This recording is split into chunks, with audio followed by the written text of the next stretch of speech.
pessoal. Tá bonito, tô aqui embaixo.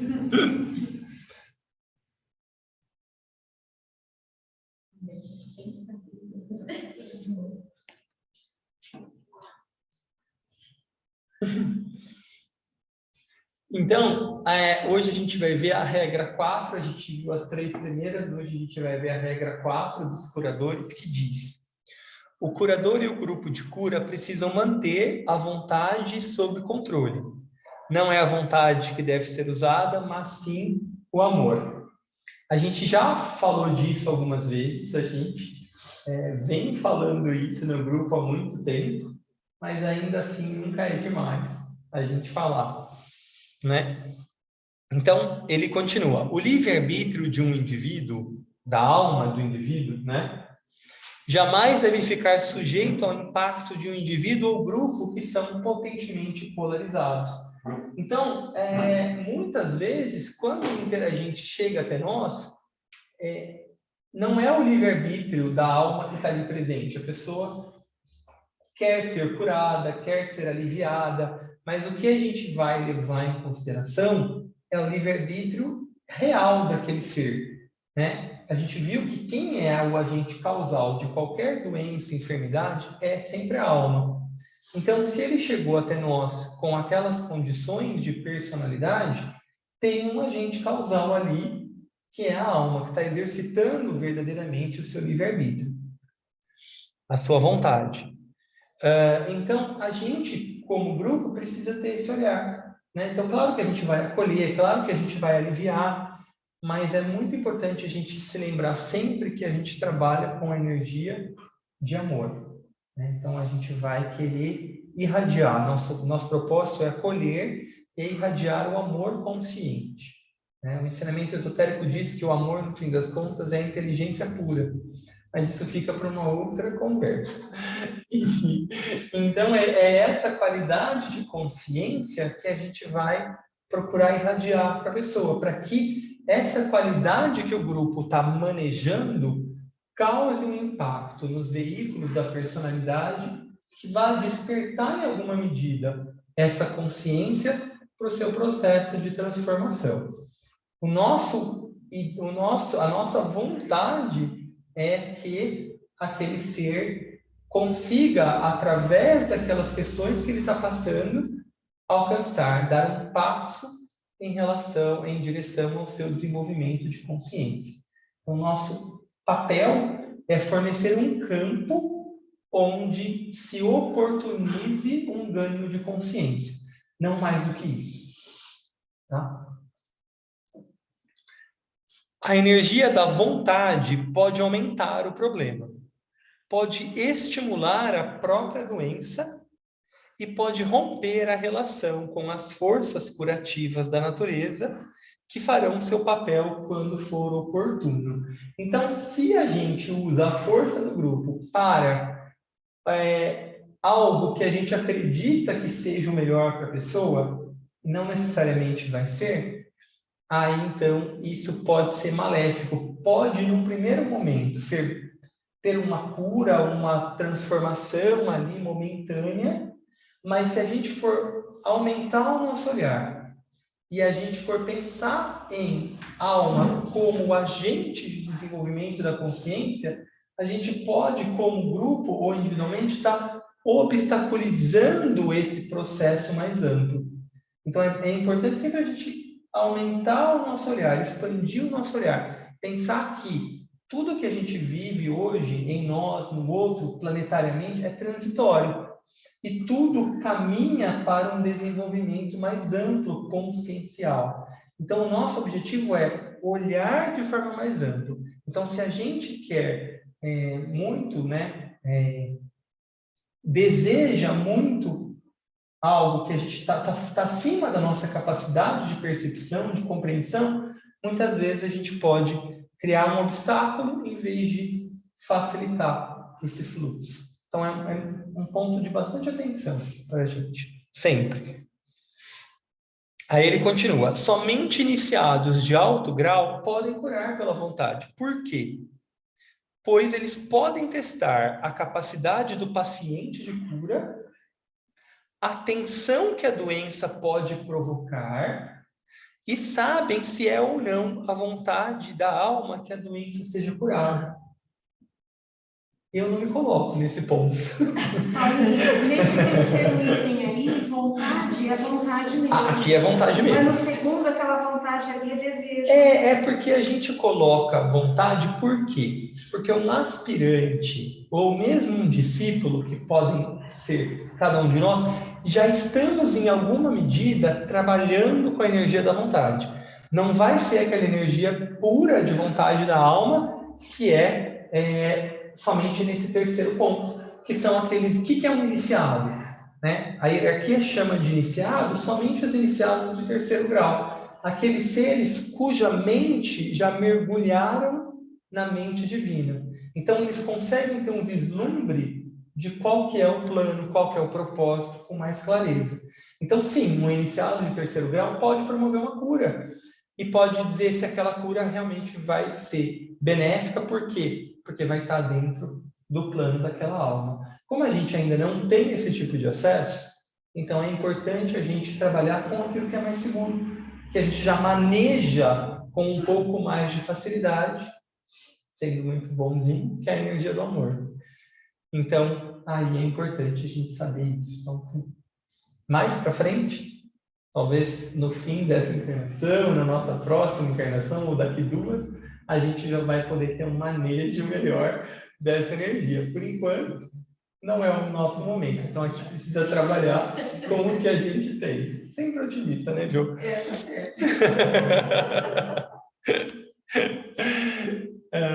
Então, o tibetano fala aqui de 3 grandes leis. Nossa, escrevi saudade essa última. Acho que é saudade desse tempo. A primeira lei que controla a vontade de viver. Então, ele faz uma associação. Não são aquelas leis que a gente viu de cura, que a gente vem estudando, que vão ter mais, né? São 10 leis, mas no fim ele chama de 3 grandes leis aqui, porque vão se relacionar com os 3 primeiros raios. Então, a primeira lei que controla a vontade de viver é uma manifestação do primeiro raio, de vontade, de vida, de propósito. Se manifesta através dos órgãos da respiração. Por quê? Porque é o primeiro e o último ato de viver se dá através da nossa respiração. E, embora a nossa manifestação, nosso corpo físico, seja o último da ponta, né, dos outros nossos corpos materiais, mental, emocional e o etérico físico, o corpo físico responde também ao primeiro raio. Por quê? Porque é a vontade da mônada de encarnar.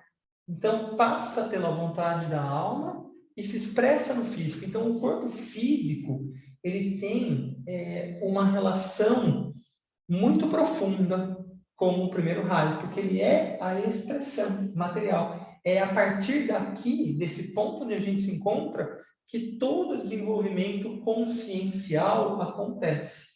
Então, é muito importante o momento em que a gente está encarnado, porque no momento em que a gente se encontra de consciência, é aqui, nesse plano, que o desenvolvimento se dá, que linka, né, a partir do cérebro, com o emocional, com o mental, então a gente pode ter esse tipo de experiência aqui no físico, né? E aí, então, depois, em outros momentos, talvez isso não se faça necessário. Aí ele diz que a faculdade do sono diário, né, nessa faculdade do sono diário, temos a oportunidade de exercitar a continuidade da consciência.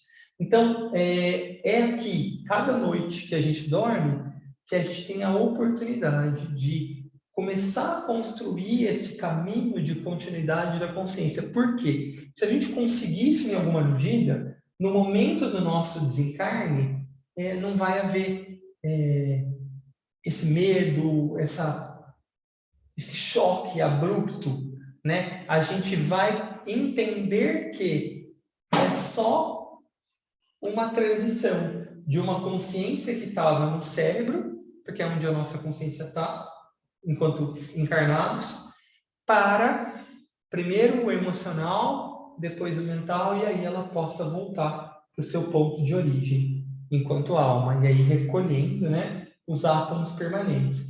Então, se a gente conseguir, em alguma medida que seja, quando a gente dorme, estar em alguma medida consciente, é um jeito da gente contribuir com esse desenvolvimento da continuidade da consciência. Porque, no fim das contas, quando a gente dorme, é como se a nossa consciência saísse do cérebro e habitasse principalmente o emocional, que é o que vai acontecer quando a gente desencarnar.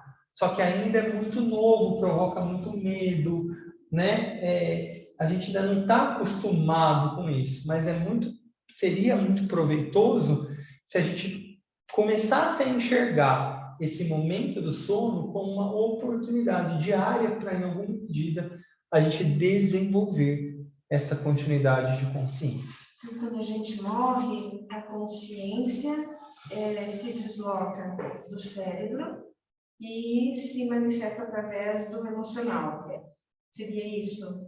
Para nós, para a maioria de nós, a polarização ainda é emocional. Então, provavelmente no desencarne, a nossa consciência vai estar no nosso corpo emocional e, consequentemente, no plano emocional, no plano astral. Então, isso. Todas essas...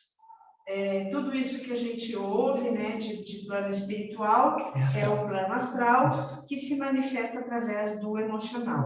Aí, à medida em que a gente consegue fazer esse outro passo, então, nós, vamos dizer assim, deixamos morrer o emocional, a consciência se desloca para o mental e vive num campo mental até que se desloque e volte com toda essa informação para a alma. Até que esse corpo mental também vá se dissolvendo, fica o átomo permanente, como fica do físico, vai ficar do emocional e vai ficar para o mental. Aí, isso tudo vai ser recolhido pela alma, e então a alma entra no que os indianos chamam de pralaya, que é um estado meditativo, onde ela já vai começar a planejar de acordo com o nível de evolução que ela se encontra em experiência, mas aí a partir do que foi recolhido de cada um desses átomos permanentes, começa o desenvolvimento para a próxima encarnação. Mas tudo isso vai depender da sua consciência. Vai depender de que ponto que está a nossa consciência e de que ponto de experiência que a alma está. Porque, por exemplo, se a alma está ainda experienciando o campo emocional, aí ela vai ficar mais tempo ali e aí vai demorar um pouquinho mais para isso tudo acontecer de novo. Se é um indivíduo que já está mais desperto, que a consciência já está mais no mental, ele vai passar no emocional e já vai para o mental. Aí no mental já vai começar todo um processo reflexivo, mais profundo, mais analítico, mais ligado às causas de cada fato que aconteceu na vida. E aí então a consciência se recolhe e aí isso tende a ser mais rápido, porque já é um ser que está mais a serviço da hierarquia. Então, a tendência já vai querer, então, que eu já estou visualizando em alguma medida o plano. Eu já sei que eu tenho condições de contribuir com esse plano. Então, isso tende a ser mais rápido. E aí a alma já prepara. É óbvio que vai depender do karma, né? Vai depender da vida grupal. Então, em que ponto que aquele grupo, que aquela alma está relacionado, está de evolução?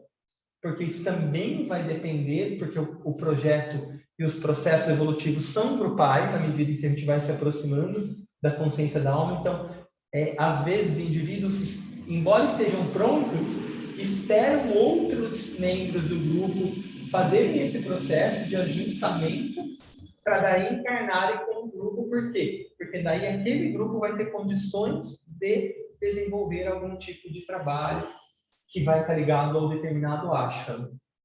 Então, tudo depende. Por isso que a gente precisa se ajudar e todo mundo buscar se evoluir. Para a gente estar junto de novo, sem esperar muito. Né? A gente vai se ajustando aí. Porque o trabalho, efetivamente, hierárquico, ocorre através de grupos aqui no plano material. Então, tem todo esse processo aí de ajustamento que as almas vão fazendo. E essa transição depois da morte, pelo que eu imagino, deve ser assistida, né? Sim, com certeza. Isso não, nós não temos condições de... Eu digo assim, na maioria das pessoas que vive praticamente no plano, como nós, né? Mais emocional. No nível emocional, fazer uma transição consciente para o mental deve ser raríssimo. E fazer consciente do mental para a alma, mais ainda. Então, isso tudo deve ser assistido. Super. Por isso que tem essas colônias todas que no Espiritismo são tão divulgadas. Uhum. Mas essas colônias todas são no plano emocional, né? Mas aí depois vai ter no mental também. E vão ter o correspondente, com certeza.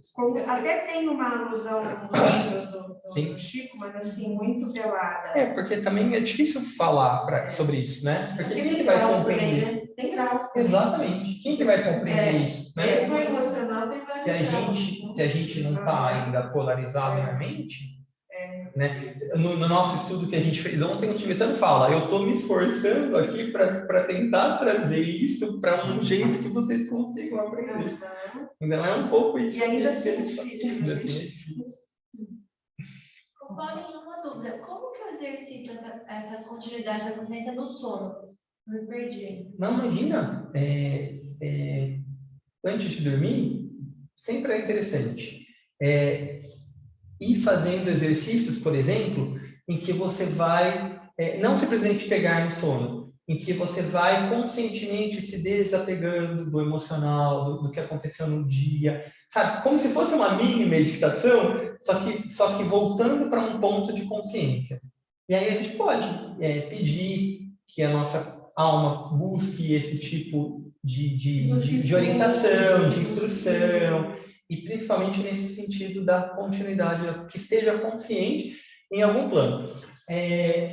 O que a gente sonha, em alguma medida, é já algum tipo de continuidade de consciência. Só que o que acontece em geral? A gente fica no astral, né? Porque é onde a nossa consciência em geral está. E aí, o que acontece? A nossa consciência astral, quando ela volta para o corpo, ela traz algum tipo de percepção do que aconteceu. Só que o nosso cérebro, ele funciona a partir da consciência cerebral e do que a gente tem de referência. Então, às vezes a Thaisa tem vários sonhos loucos, né, Thaisa? Porque às vezes falta referência no cérebro, na consciência cerebral, para o que foi vivenciado no astral. Então, aí, às vezes, fica uma coisa que parece desconecta, ou que a gente não entende muito bem o que aconteceu. Você lembra fragmentado. Isso, porque é o que o cérebro tem condições de registrar do que foi experimentado no astral. E também nem sempre você pode entender o que aconteceu. Então, porque não tem referência. Isso, então. E, às vezes, você então é poupado também daqui. Né? Porque não tem referência. Usa símbolos também. E usa símbolos. Isso.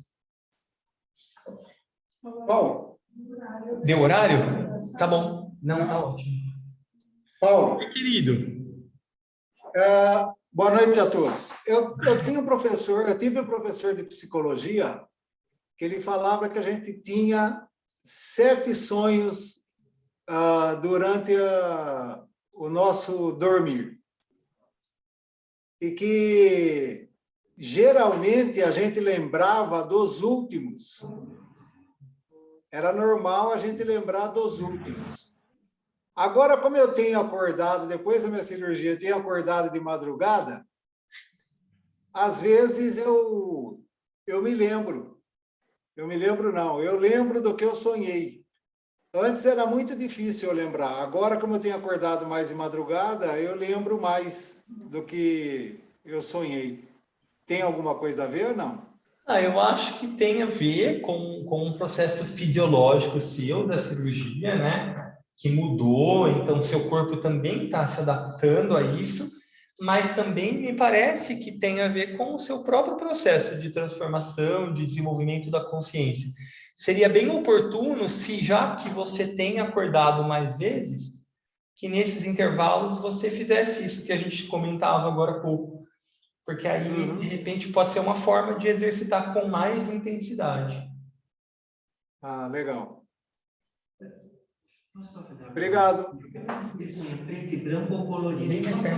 O Elton está te perguntando, Renato, se você lembra se você sonha em preto e branco ou colorido. Não, então, o último que eu me lembro foi colorido. Você tem alguma explicação?